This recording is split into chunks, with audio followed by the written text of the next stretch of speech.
חזרנו, ועכשיו אמנון אברמוביץ' מסביר למה החדשה מתגבשת והולכת בימים אלה נוער מדע, הנוער העובד והלומד החייאה. יהיו מדריכים, יהיו פעולות, יהיו גם פסים על השרוול במקום העניבות של הצופים, אבל יהיה עוד משהו. יהיו סירנות ואקשן ועזרה לזולת, כמו שרק חובש מתנדב יודע לתת. אורן אהרוני עם הסיפור.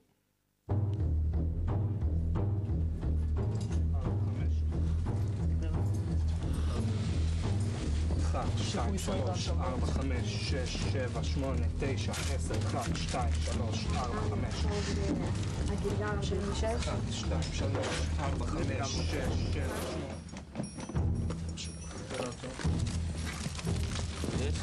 מזריק 10 cc מזריק טרמבו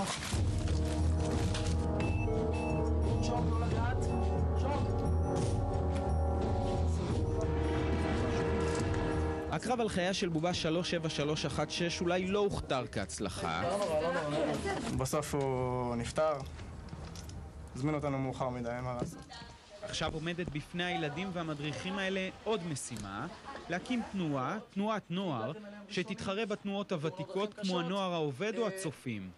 אוקיי, שלום לכולם, סליחה ככה להפרעה באמצע השיעור.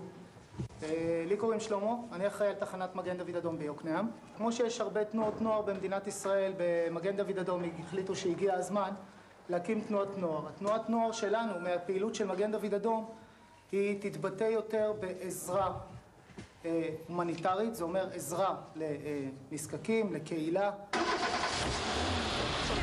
שלמה אחראי מד"א ביוקנעם והבן שלו אייל עובדים בגיוס נוער חדש. במשך כל היום הם עוברים בין הכיתות, מנסים לשכנע. ביוקנעם יש בממוצע קריאה אחת ביום.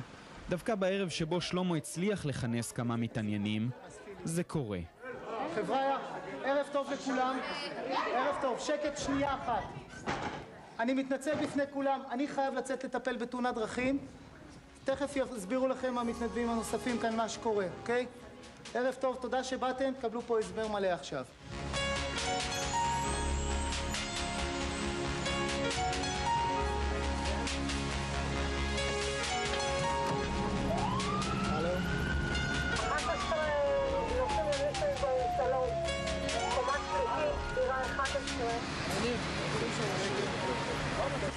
אוקיי, קדימה.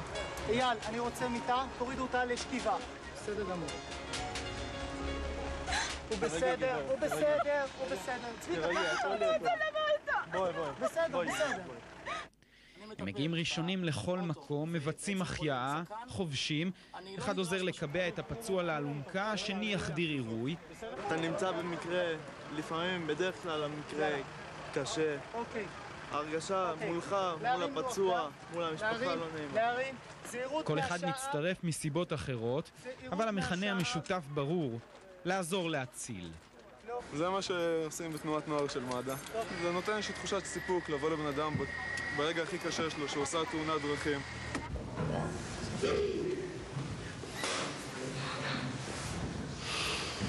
מכיתה אפילו זין, אני תמיד חשבתי שבכיתה י' אני אלך כאילו להתנדב במד"א וזה. ואז פתאום הם אמרו שגם בכיתה ח' אפשר כאילו ללמוד את זה ולהתחיל ללמוד את זה, אז באתי לפה. קרה לאבא שלי התקף לב בבית וחשבנו שלא קרה כלום. מגן דוד הגיע, אמבולנס של טיפול נמרץ הגיע, ועד בית החולים בעצם, שהוא במרחק כמה דקות מהבית שלנו, המצב שלו השתפר לגמרי. בעצם אפשר להגיד שהם הצילו אותו. אז זהו, אז אני החלטתי שכשאני אגיע לגיל 15 אני גם הולך לעשות את הקורס. בדרך כלל, אתה יודע, מה הנוער מכיר? יש להם הילדות בתוך מחשב, ואנחנו שוברים את השגרה הזאת. זה אולי נראה כמו סוג הפעולות שהנוער יעסוק בהן במד"א, אבל שם מנסים להתרחק קצת מהתדמית המדממת.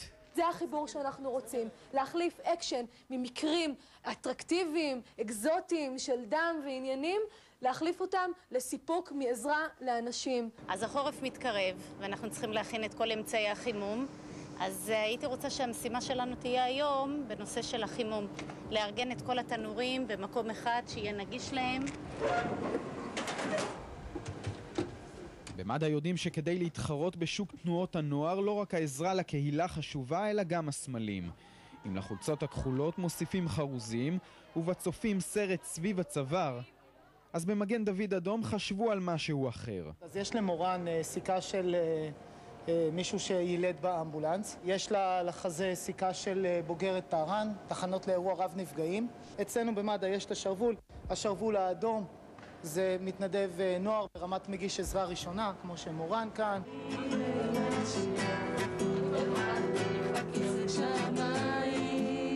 אבל בעלי המדים הלבנים בעיקר מתגאים באופי המשפחתי של התנועה. לא, השני צעדים למעלה. הוציאו אותה. הבעל שלי מתנדב, אח שלו מתנדב, אשתו לעתיד מתנדבת. זה לא ייתכן. תתחיל, צביקה, אתה סתם מסתבך, תתחיל מהקל, תמשיך לקשה. בין קריאה אחת לשנייה הם עוזרים זה לזה בהכנת שיעורי בית, או משחקים בתחנה, הרי בסופו של דבר מדובר בילדים.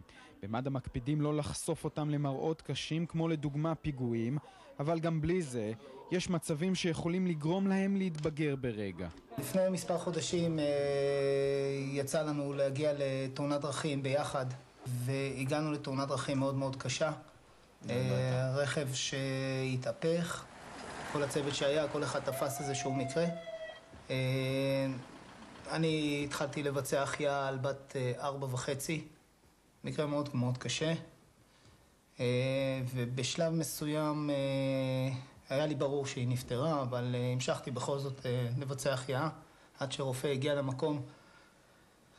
ואז בשלב מסוים שמתי לב שמישהו ככה אומר לי, אבא מספיק, היא מתה. ואז הסתובבתי וראיתי בעצם את אייל עומד על ידי והוא אומר לי את זה. ואתה קולט פתאום איך הילד שלך הפך מבין 15 לבעצם איש רציני, גבר. שעם עיניים פתוחות. בסדר? תטפלו בו. את הילדים האלה מעניין כרגע האקשן והפצועים, הם מבקשים לטפל בכמה שיותר אנשים. האחריות הגדולה שמהצד נראית אולי גדולה מדי, רק מגבירה את המוטיבציה. תמיד יש מקרה שאתה עוד אף פעם לא רואה משהו בפעם הראשונה, אבל אנחנו יודעים לטפל בהכל. זה אחריות מאוד גדולה בשביל אנשים צעירים, לא? כן, אני מסכימה איתך, אבל אנחנו עושים את זה. יהיה השלילה? יהיה השלילה. ודאי שיהיה השלילה. יהיו פעולות? זה פעולות חברתיות שמועלות את המורל, אבל העיקר... יהיו כתובות אש? הכל יהיה. אז עכשיו מה שצריך הוא רק המנון וכמה אלפי חברים, ותנועת הנוער החדשה לא רק תעזור לזולת, אלא גם תנשים אותו.